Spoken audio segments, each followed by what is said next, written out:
नमस्कार। आज के अंक में श्री नर्मदा प्रसाद उपाध्याय जी द्वारा लिखा एक संस्मरण है जो दीपों की ज्योति के महापर्व दीपावली पर उनके जीवन से जुड़ी एक घटना को याद करते हुए उनके द्वारा लिखा गया है। आइए सुनते हैं उनकी यादों में बसी यह घटना किस तरह दीपों की ज्योति को, सच्चे प्रकाश को परिभाषित करती है और इस जगत को सच्चे मायनों में प्रकाशित करने का संदेश देती है। पंडित नरेंद्र शर्मा के रचे गीत के हर एक शब्द को वो कैसे कला, इतिहास और हमारी संस्कृति से जोड़ते हैं।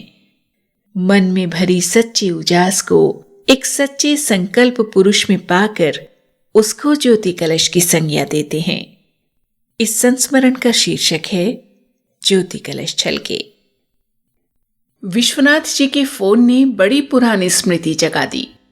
शायद 2 दशक से ज्यादा बीते तब पुणे में एक बारात में गया था। वहां देखा हमारे स्वागत में तत्पर थे स्वर्गीय सुधीर फड़के। वे गोविंद के श्वसुर के बचपन के मित्र थे। अनायास मैंने सुधीर जी से आग्रह किया ज्योति कलश छलके सुनाने का, और वे वहीं छोटे से कमरे में बड़ी तन्मयता से इसे सुनाने लगे। ज्योति कलश छलके के संगीतकार से इस गीत को सुनना जीवन की धरोहर बन गया। वे जब रुके तो उनके ओठों पर मुस्कान थी और आंखों में आंसू। गीत का अंतिम अंतरा याद आया। अंबर कुमकुम कण बरसाए, फूल पंखुड़ियों पर मुस्काए, बिंदु तुहिन जल के। सुधीर फड़के फूल की पांखुरी की तरह कोमल ऐसे ज्योति कलश थे जिनसे संगीत की ऐसी रसधार छलकी कि स्वर शारदा लता जी का स्वर पाकर वह ऐसी ज्योति में बदली कि आलोक नाम की संज्ञा धन्य हो गई। ज्योति सूरज की बपौती नहीं है और ना ही प्रकाश ज्योति का पर्याय है। सूर्य का प्रकाश भौतिक अंधकार से पार पाने का संबल भर है, जबकि ज्योति तन और मन को उजास से जगमगा देने वाला संकल्प। ऐसे संकल्प पुरुष ही तो ज्योति कलश हैं। सूर से बड़ा कौन ज्योति कलश होगा, जिनकी निरंजनी आंखों ने कृष्ण की वे भंगिमाएं देखी कि वात्सल्य का एक नया रस जन्म गया। वात्सल्य के इसी वैराट्य को तो पंडित नरेंद्र शर्मा इस गीत में बांध गए। ज्योति यशोदा धरती मैया, नील गगन गोपाल कन्हैया, श्यामल छवि छलके। ज्योति के कलशों से इस देश के इतिहास की दीवारें सजी हैं। इतिहास की दीवारों पर सजे ये ज्योति कलश ज्योति की धार को छलकाते हुए इस देश के भविष्य के स्वर्णिम पथ को प्रशस्त करते आए हैं। ऋचाएं वे ज्योति थी जो छलकी वैदिक ऋषियों के कंठ से। अपो दीप भव, अपने दीपक खुद बनो के स्वर वास्तव में ऐसे ज्योति रूप थे जो फूटे बुद्ध की वाणी से। अजंता की भित्तियों पर उकेरे रंग और खजुराहों के पत्थरों पर कलाकार की छेनी से उड़े ही अप्सरा न कोई चित्र थे न शिल्प, बल्कि अखंड ज्योतियां थी जो प्रज्वलित हुई अक्षुण्य किरणों की तरह और कभी मंद न होने के संकल्प के साथ सदैव के लिए दीप्त हो उठी। यह ज्योति क्षीण नहीं हुई, बल्कि रामायण के श्लोकों, मीरा के पदों, तुलसी की चौपाइयों और रसखान के छंदों से लेकर कबीर की बेलौस फटकार तक में गूंज उठी। ज्योति का ऐसा गुंजन शायद विश्व में कहीं नहीं हुआ। यह एक छोटी सी बानगी है ज्योति की, ज्योति कलशों की। लेकिन आज मुश्किल यह हो गई कि ये ज्योति कलश इतिहास में तो सागर के तट पर चमकती असंख्य सीपियों की तरह दिखाई दे जाते हैं, लेकिन वर्तमान की बंजर मरुभूमि पर इन कलशों का दिखाई पड़ना दुर्लभ हो गया। आज कलश तो हैं, कहने को वे अपने आप को ज्योति कलश कहते हैं, लेकिन उनसे छलकता है अंधकार। ये ज्योति कलश नहीं है, तमस पात्र हैं।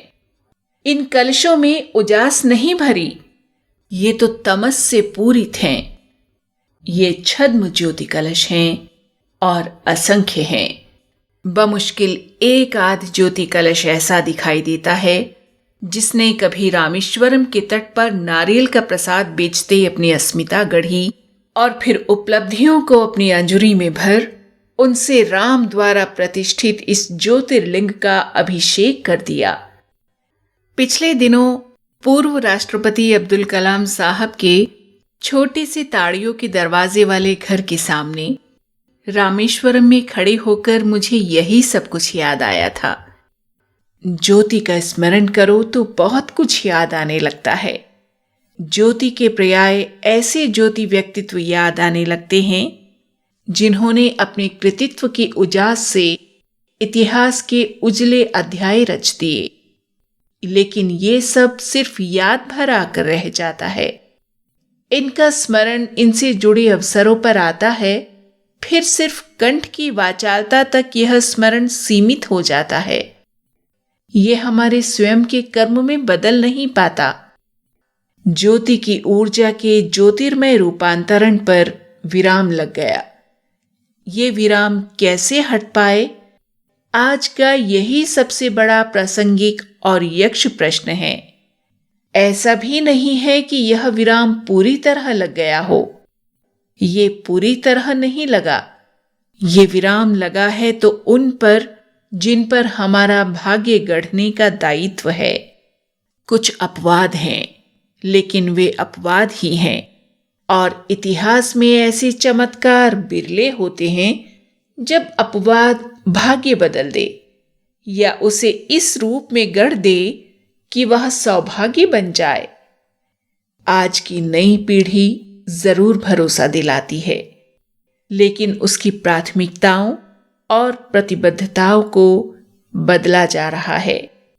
उसे व्यक्तिपरक बनाने के प्रयास हो रहे हैं, जबकि उसे व्यक्तिवंजक बनाने के जतन होने चाहिए।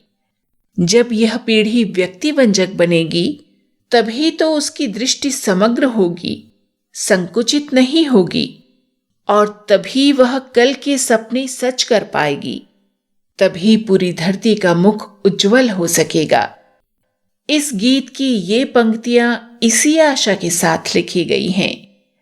पात पात बिरवा हरियाला, धरती का मुख हुआ उजाला, सच सपने कल के, ज्योति कलश छलके। लेकिन विडंबना यह है कि ये आशावाद सिर्फ अक्षरों तक सीमित होकर रह जाता है। अक्षर कर्मण्यता के आलोक में नहीं बदलते। हर युग के प्रतिष्ठित कवि की नियति यही रही है कि उसकी कविता कालजयी तो मान ली जाती है, लेकिन वह काल की नियति नहीं बदल पाती। यह कविता कंठों में बसी भर रह जाती है, करों में समाकर कुछ निर्मित करने का यत्न नहीं कर पाती। वास्तव में यह कविता की विवशता नहीं है, करों का दोष है। उपनिषदकार ने सदियों पहले पुकार लगाई थी, अस्तो मां सद्गमय, तमसो मां ज्योतिर्गमय, मृत्योर्मां अमृतगमय। मुझे अवास्तविक से वास्तविक की ओर ले चलो, अंधकार से ज्योति की ओर ले चलो, मृत्यु से अमृतत्व की ओर ले चलो। लेकिन कविता की यह पुकार आज भी केवल पुकार ही है। हम पुकार का स्मरण भर कर लेते हैं। इस पुकार को सुंदर हरफों में लिखकर उसे खूबसूरती के साथ टांग देते हैं, उसका गान कर लेते हैं, लेकिन इस पुकार में जो आवाहन है उसे नहीं सुनते। इस पुकार में जो अंतर्निहित है उसे साकार करने का यत्न नहीं करते। परिणाम यह होता है कि यात्रा अंधेरे में अंधेरी की ओर होती है और ज्योति के पथ सूने रह जाते हैं। इन हालातों में कवि की ये आकांक्षा कैसे पूरी होगी? घर आंगन वन उपवन, करती ज्योति अमृत के सिंचन, मंगल घट ढल के। मुझे लगता है कवि ने इतनी दिव्य कल्पना को मूर्त रूप में देख पाने की बलवती आकांक्षा पाल ली। उषा ने आंचल फैलाया, फैली सुख की शीतल छाया, नीले आंचल के।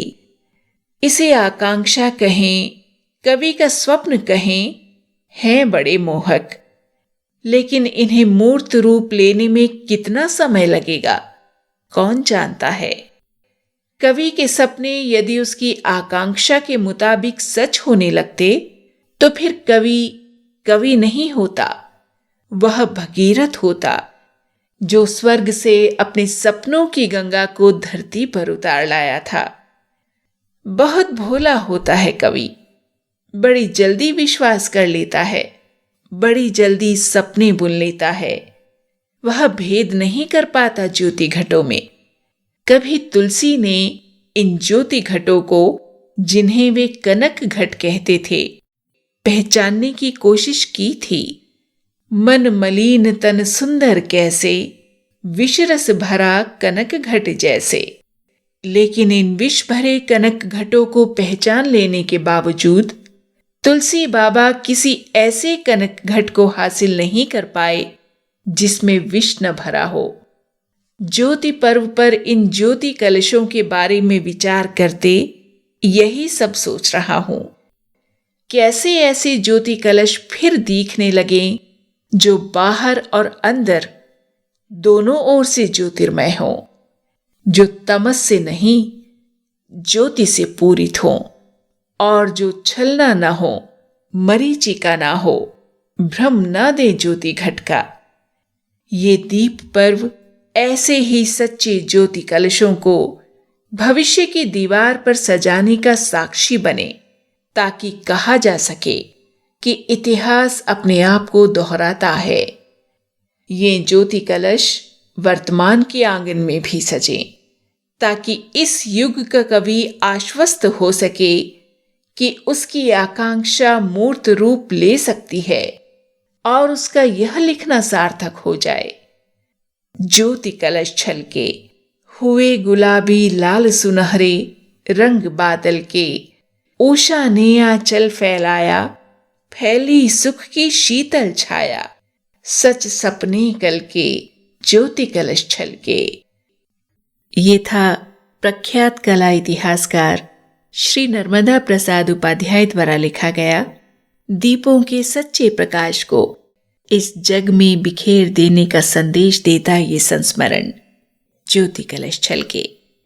उपाध्याय जी के विचारों के दीपों का प्रकाश जिस ज्योति कलश में से छलकने को तत्पर है, वो ज्योति कलश है एक ऐसा संकल्प पुरुष जो जगत के प्रकाश से अनभिज्ञ रहकर अपने मन के भीतर के प्रकाश में डूबकर आंखों की ज्योति न होने पर भी भक्ति की आंखों से कृष्ण को इस तरह निहारते हैं कि उससे वात्सल्य का जो रस फूटा, उसी रस में रीझ कर आज तक बस उन्हीं की आंखों से देखे कृष्ण को हम सब देखते हैं।